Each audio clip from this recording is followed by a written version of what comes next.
People who have lived in dorms, what is your craziest dorm story? Story 1. MU back in the mid-80s, some guys taped, caulked, and screwed the gang shower door shut, trying to make a swimming aquarium of some sort. They filled it with about 5 feet of water, and 5 or 6 guys climbed in and started swimming when the stall glass broke away from the walls, and a couple thousand gallons of water flooded the entire dorm floor.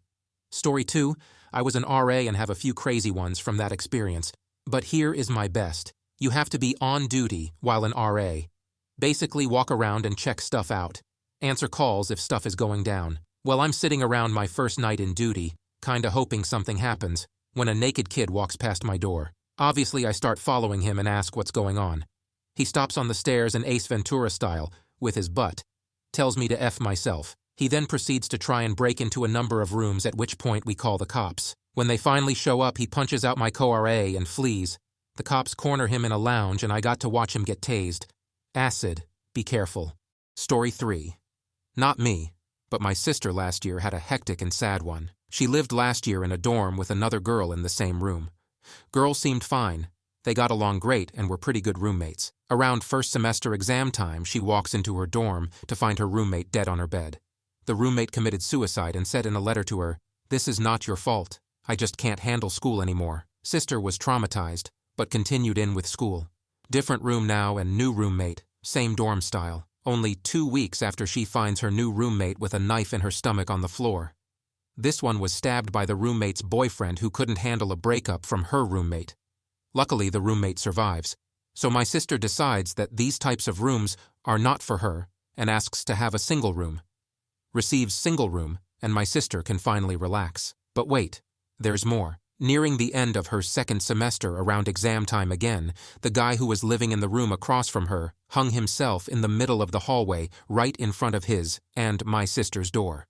Needless to say, my sister received complete compensation, received all her dorm living money back for her horrible dorm living first year, and now lives off residence by herself. Story 4. I had my share of crazy dorm mates, but my dad's story takes the cake. 1960s, and my dad had 3 other roommates. One of them got a bottle of bourbon from his dad's cabinet and snuck it into the dorm. At the time, it was customary for RAs to do nightly rounds to all the rooms to make sure everyone was safe and sound inside their own room at 10 p.m. My dad and the other 2 roommates decided to pretend to be the RA and knock, while the 4th guy was showing off his prize to some other hallmates. He panicked. Not thinking, he threw the glass bottle under the bed, which had metal wire holding the mattress up. The bottle shattered, filling the entire room with the smell of alcohol. Everyone panicked. Luckily, it was right before Christmas break. My dad had the idea of getting a few Christmas trees to cover up the smell. A few minutes after they had shuffled the trees in, the RA shows up. He sees the trees and thinks that the 4 boys have come up with the best plan ever. Competitive Christmas tree decoration contests. Of course, they all went along with it. And it became a campus-wide event and was continued for at least a few years. All because my dad wanted to prank his roommate. Story 5. My roommate decided he didn't want to go to college anymore, and thus stopped going to class. He went out drinking every night until he blacked out, and then he would come back to the dorm room and challenge me to some stupid fight. One night he punched me in the face because I was watching TV, and he wanted to watch a different channel. I didn't say anything because I was 17. It was my first month of college, and I wanted to prove I was a man who did not need help. I basically lived like an abuse victim for 2 months. I would cringe when he got home, wondering what would set him off and why he'd try to fight me today. In October, he called his parents and told them he was dropping out, and they told him no, and that he would need to finish the semester. He responded by smashing literally everything he owned into bits. Cell phone thrown against the wall, Guitar Hero controllers smashed repeatedly into the ground, punched a hole through the TV, drop-kicked his printer scanner, total freakout. Then he realized what he'd done, and started chugging laundry detergent, and whatever pills he could find to try to kill himself. I ran, and got the RA at this point. And they called the police. He was taken away, and kept for a psych evaluation. Crappiest 18th birthday ever. On the plus side, his parents came to pick him up, and he left college immediately. I stole one of his pillows as a sort of F.U., and I sleep with that pillow firmly planted up against my grundle every single night. Screw you, Craig. Story 6. I lived in a suite, which was 3 rooms with 2 guys in each room, then a shared living room. 2 of my suite mates, let's call them Mike and John, Go out for a night of drinking. Mike and John bring home 2 girls and start hooking up with them in their room. Halfway through banging with these girls, the girls decide to switch guys. Mike and John don't stop it, so they switch and finish banging the other guy's girl. That was a pretty crazy next day to hear about that. Story 7. Couple of hippie friends moved in together. Day 1, they had a plan for the coolest party room. They put up their beds as bunk beds. They put their desks and chairs in the study room. Then they covered the floor with blankets and more blankets. It was layers deep and like a mattress. This room was a constant drum circle. Everyone got high there daily. A friend of one puked in the corner. Both refused to claim responsibility. They just added more blankets, spilled bong water, more blankets. They made a blankets, pizza box, and body fluid lasagna. By spring, the whole dorm was raunchy. The guys were used to it and just stayed there. Clean out was the worst because the rot smell was released. They had to use box cutters and take it out in chunks. Story 8. Freshman year. I, along with some of my dormmates, it was a big suite, got drunk at the room down the hall. One of them got too inebriated and had to be escorted or dragged back to our suite so he can go vomit. My other dormmate and I led him to the toilet so he can do his business. While he is heaving, the girlfriend of one of the other dormmates storms in and heads straight to the shower, sobbing. While she is crying, the boyfriend, who is also incredibly drunk, comes in. While he is leaning against the doorframe, he apologizes to his girlfriend. Amanda, I'm sorry. This is all happening while the other dormmate and I are in the bathroom because we were looking after the other guy who was barfing his guts out. The girlfriend storms out of the shower. I don't want to hear it. I can't believe you, Amanda. I'm sorry. I didn't know. How could you not know? It's a totally different feeling. So me and the other guy are confused at this point. Right away, the GF grabs a bottle of mouthwash and starts chugging and gargling. Then she starts brushing her teeth furiously.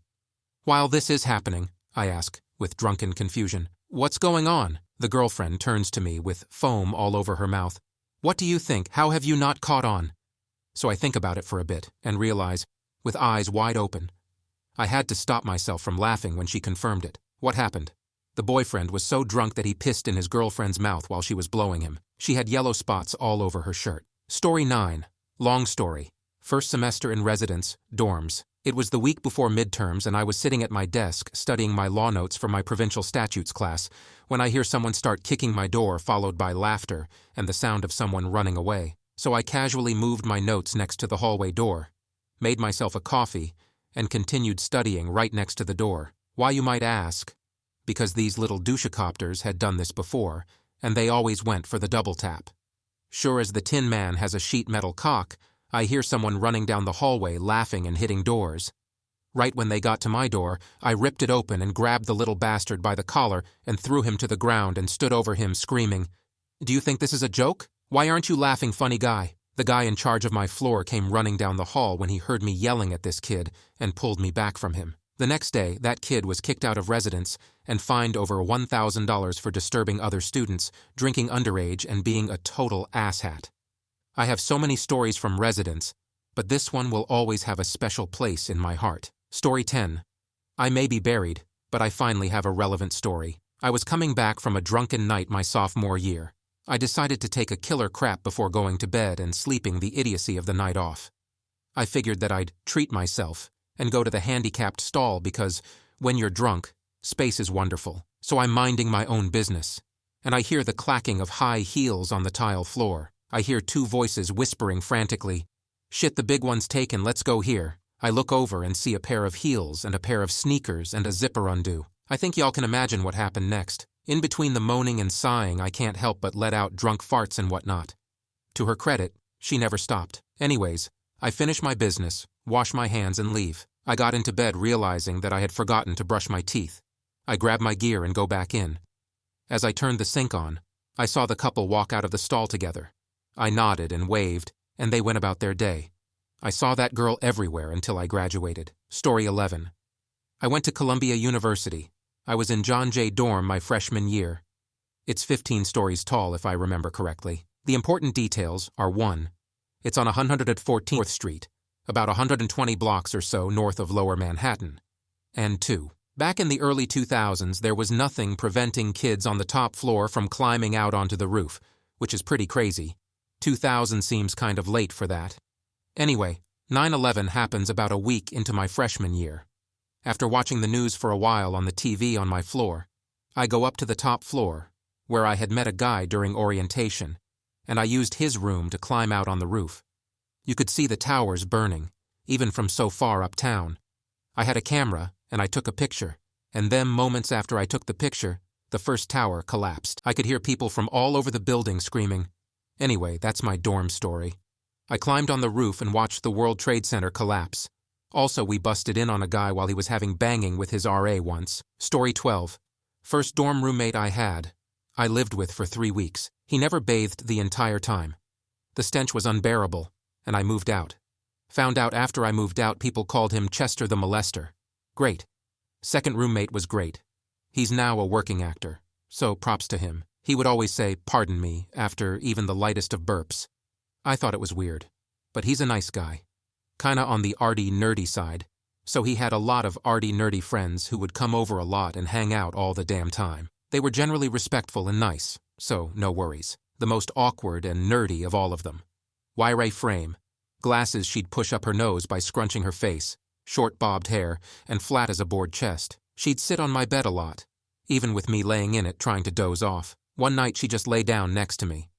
Okay, this is weird, I thought. She lay there until well after we turned the lights out and my roommate was lightly snoring. She then kissed me. Hell, a girl is in my bed kissing me. Who am I to stop this? So I kissed her back. The kind thing to do, right? She then, without any kind of reservation, took off her shirt and the sports bra she used as her everyday bra. And out came the most amazing breasts I had ever seen and have ever seen to this day. And I'm almost 37. She was stacked like a library, they were firm, and she loved having them paid attention to.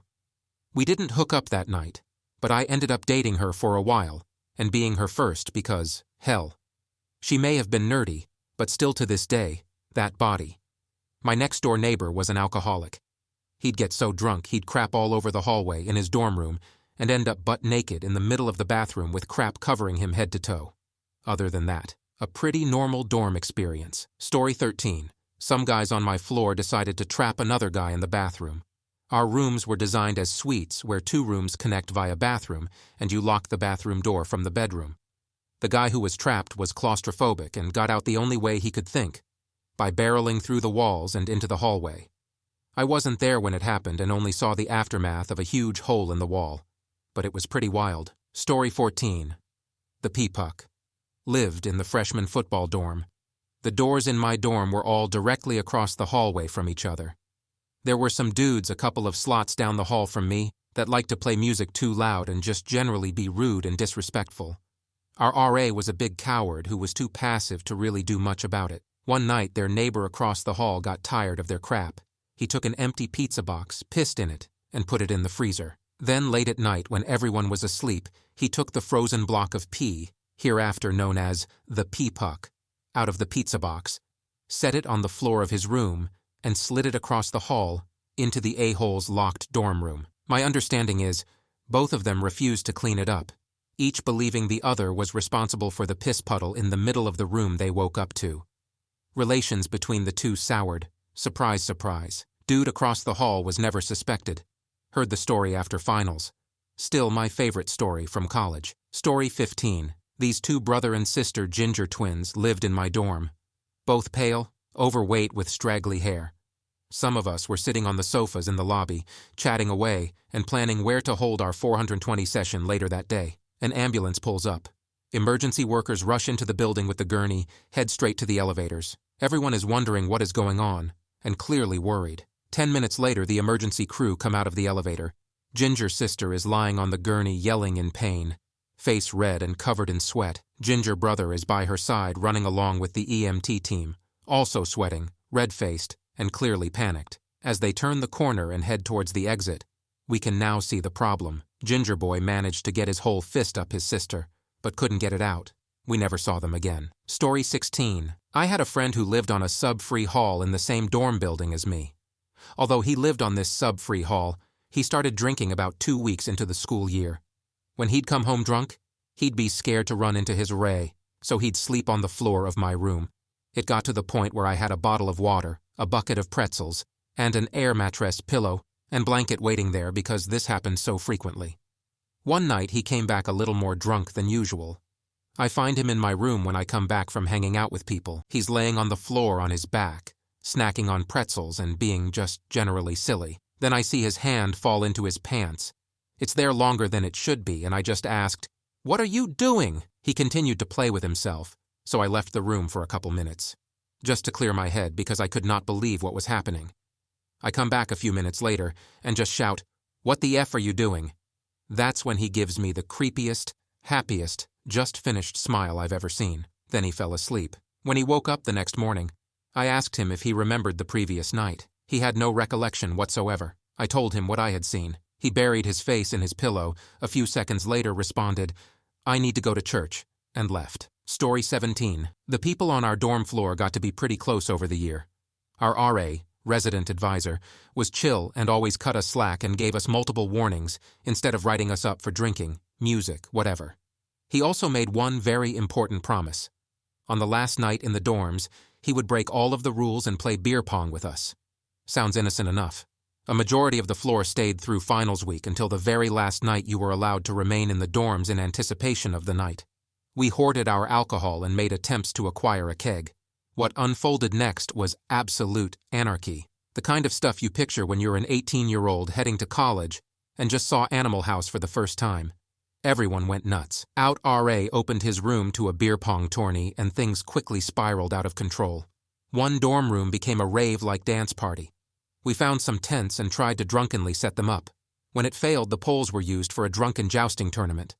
Posters on the walls were converted into clothing. Bottles of wine were sent down the elevator so the resident director could join the party. The RA on duty came by on patrol and was quickly bribed with copious amounts of beer. He stayed. My best friends, girls, made out after our RA kissed another male RA to encourage shenanigans.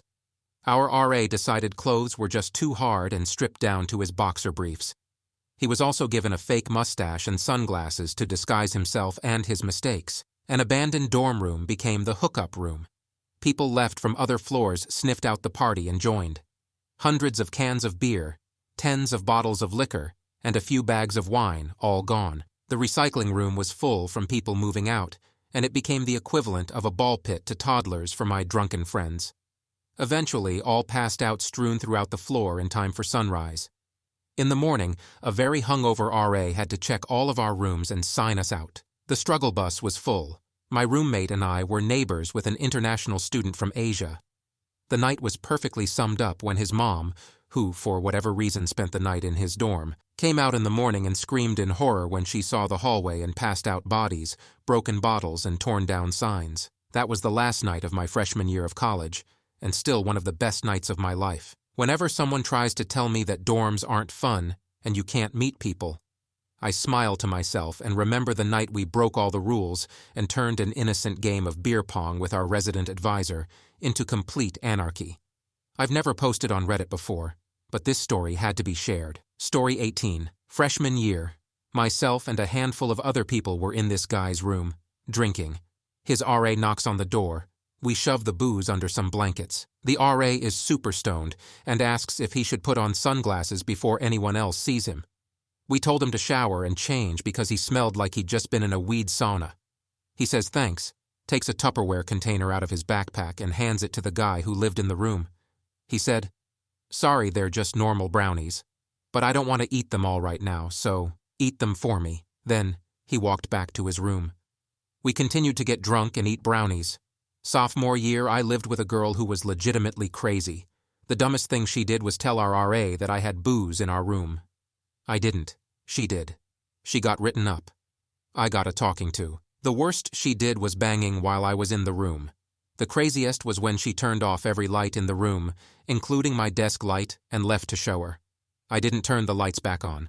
When she returned, she threw a tantrum about how all of the lights were off. Story 19. My freshman year, first time I got "Why is the room spinning?" drunk. I woke up in the shower sometime around 6 a.m. I had decided that after laying in my own vomit on the sinks, I should shower and had fallen asleep in them. I went back to my room, and there was someone in my bead. I couldn't really tell who, but I thought it might be one of my roommate's friends. I could at least remember the night, so I know I hadn't brought her back with me or anything. We had single rooms on our floor, and one of them was empty. The guy had left after only a couple of weeks, so I figured I would go and sleep in there. Apparently someone else had had that idea as well and had beaten me to it, so I went back to my room and decided to crash on the floor. 10 minutes later or so, I hear a something that sounded like running water. My roommate was half awake from me cumming it and heard it too and asked, "Yo, Bamboozle, are you puking?" I replied no and looked up. It's some naked chick. The girl that had been in my bed was now, completely naked, throwing up on my TV. My roommate got out of bed, grabbed her, dragged her across the hall, hit the down button on the elevators, waited for it to arrive, and threw her in. He threw some paper towels over the mess, and we both went back to sleep and cleaned it up later. A couple weeks later, we were relaying this story to another guy on our floor who lived in the other single. He had, the night of the incident, brought a girl back from a party with him.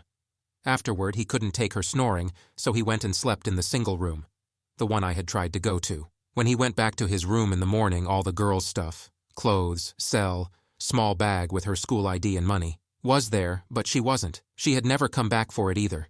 She must have had a room in the same place as mine on her floor and tried to go back to it while still plowed. I kinda wanna know what happened to her after my roommate threw her in the elevator. Story 20. I guess it would have to be the unique way we used to sneak kegs in for parties. Starting in 1983, I lived on the 6th floor of Carey Hall in the Towers dorm complex at Central Michigan University. The room at the end of the floor, 611, had been a notorious party spot for a couple years running, so there was an effort, kind of, but it was there, to try and keep massive amounts of alcohol from finding its way into that room. My freshman year, someone discovered that if you stuck a coat hanger into the little hole on one of the elevator doors and wiggled it around a bit, you could open the doors whether or not the elevator was there. Dangerous?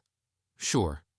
But where there are open elevator shafts, there is also opportunity. Turns out there was just enough room on top of the elevator for 2 people to sit, or 1 person and 1 keg. So instead of trying to smuggle in the beer up the stairs or in the elevator, we brought them in on top, send the elevator to the ground floor, roll the keg the short distance from the sidewalk to the 1st floor elevator shaft, then send the elevator to the 5th floor, open the doors on floor 6, and roll the keg down the hall. It also helped that our RA didn't care.